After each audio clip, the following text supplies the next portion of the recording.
Hey everybody, welcome to another edition of the Carter Hour. This is going to be a tech tip on hard drives.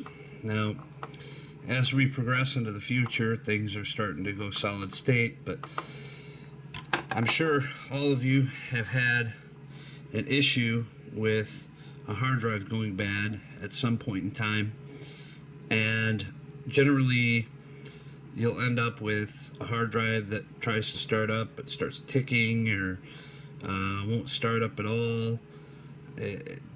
There's many different ways that the hard drive will go bad. Now, I had somebody that had a hard drive go bad that contained a lot of information that they did not have a backup on. So what I essentially did was, a lot of the electronics, I think it was post 2004, started using something called lead-free solder, and that lead-free solder is not as good as the old type of lead solder.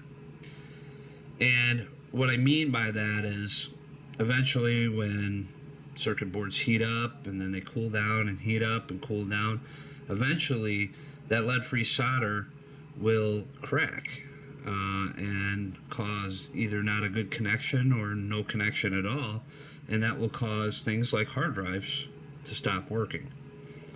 So essentially, I had this hard drive and I had to extract the information off of it.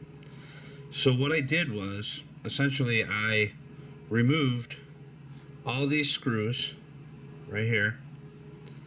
And I'm just using this as a demonstration drive. This drive is fine, but I had removed all the screws, took the circuit board off, and sometimes you'll struggle to get these things off because they've been attached for so long.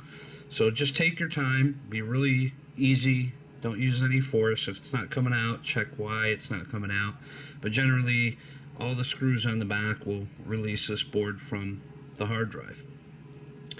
Then what I did is I took the board, I put it on a sheet of aluminum foil, put it in the oven at 365 for 10 minutes, and then after the 10 minutes was up, I took it out, I let it cool for 20 to 30 minutes, and I reattached it to the drive, and voila, I had the drive up and running again.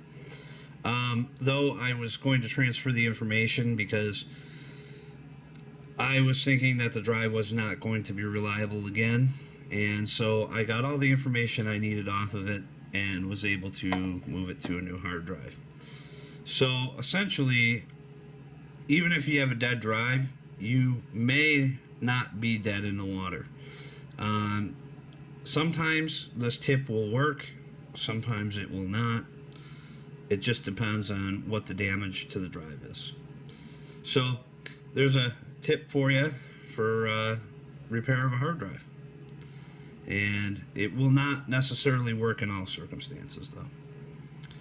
All right, for March 21st 2013, everybody take care.